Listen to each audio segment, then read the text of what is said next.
Hi everyone, welcome back to the channel. Today we're looking at, is your parrot training you? It's something that can easily happen, it's something that happens a lot, it's even happened to us in the past, and I think it'd be something very interesting to look at.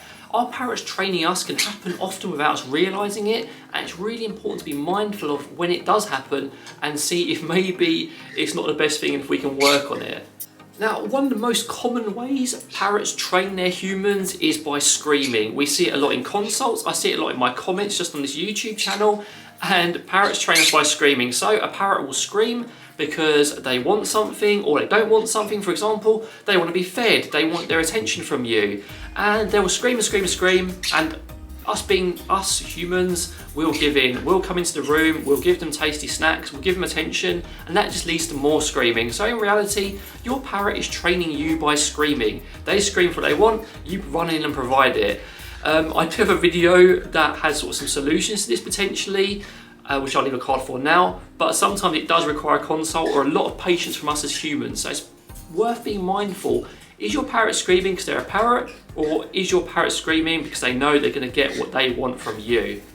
Like us humans, parrots can be quite lazy, they're very bright, so they use that intelligence to get us to do things for them. Pickles is the perfect example here. When Pickles wants to go somewhere, she has lovely wings, but instead of using those lovely wings, she'll often try and get me to take her to that place. For example, I'm sitting on my chair, Sophie's put some snacks in the stand. Instead of flying to the stand, Pickles will start leaning towards the stand. She'll lean, and that will tell me that she wants to go there. In fact, you might be able to see a little bit of it now. She's leaning towards the stand because she wants to go on it now. And I will just pop her on there because it's easy for me and it makes her happy. And there's a perfect example right there. I just did it without even thinking. So she's trained me to do that. I think it's cute, it keeps her busy, and it's easier for me. But in reality, she's trained me to do that behaviour. You know, she's conditioned me to pop her when she leans because that's what she wants.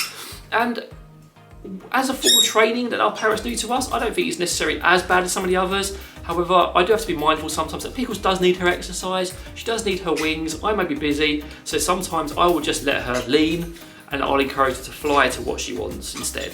Have you seen your parrot do that as well? Because I think this is another really common one, so it's worth keeping an eye out for. Sometimes when our parrots bite, a lot of people have a kind of instinctive reaction to punish or to put them back in a cage. And it's one of the sort of biggest parrot sort of mistakes I see often during training, during trying to deal with biting and during all sorts of things like that. And when you punish a parrot, it doesn't work, but I've got a video on that, which I'll leave a card for now, because I won't go into it now. But basically, sometimes it actually backfires. So if a parrot's biting often when they're out and they go straight back in the cage whenever they bite, it kind of teaches the parrot that all they have to do to go back in that cage when they want to is bite the human. And it happens more often than you'd think. So basically the parrots train the human again, they'll bite, the human will take them straight back in the cage and they don't have to worry about it, they don't have to fly there, they just get what they want.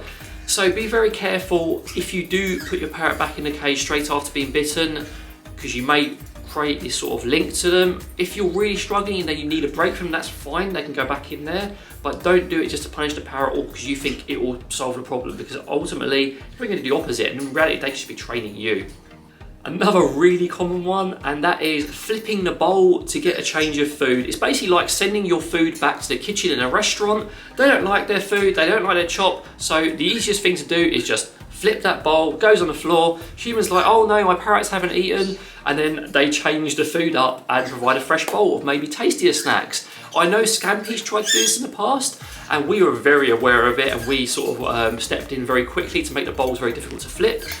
And it does happen very often. You can also see it with other sort of food behaviours. They may reject certain foods, and you may be doing diet conversion, and your parrot's like, no, turn your nose up, and eventually you give them tastier food. And it's why it's so important to be mindful of it, but also be careful when you do it diet conversion and do it very nice and slowly. Again, that's a completely separate video. Some parrots will also bowl flip for attention because people will laugh at it and think it's funny, and then all you're doing really is encouraging it, and then you'll just see more and more of it. Another way our parrots can train us is by doing things they shouldn't. I think the best example of this is our two cockatiels who love to fly to a curtain pole. What they'll do is if they get bored, they will fly up there and they'll start chewing the wall. We know that's dangerous to them, we don't want them to do it, so we'll be like, right, we've got to stop them, we've got to fetch them. So we fetch them down, and sometimes we'll even reward them for coming back down. But in reality, that's just training us, you know. If they go up there, they know and they get fetched down. So what we've tried to do is make it a little bit more difficult to get to those bits of wall, and also just let them do it for a little bit, watch them to make sure it's not dangerous, and then it kind of loses its appeal. So that training kind of breaks, because they formed that link that they trained us to fetch them, do what we wanted, and they just decided, okay, it doesn't work anymore. And you may see this with biting, with nibbling, with various other sort of destructive attention-seeking behaviours, much like screaming. And I think it's somewhere you really do have to be aware of it.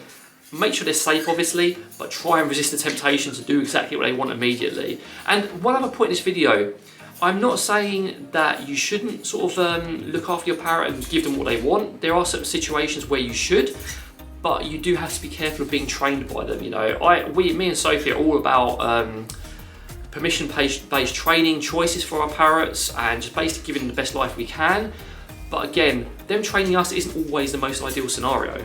Now, is parrots training us good or bad? Like I just mentioned, I think it's a mixed bag, really. It depends on the context, really. If it's dangerous, then maybe it's good to be trained to go fetch them because they're letting you know it's a dangerous situation. Is it good for them to let us know what they want? Absolutely.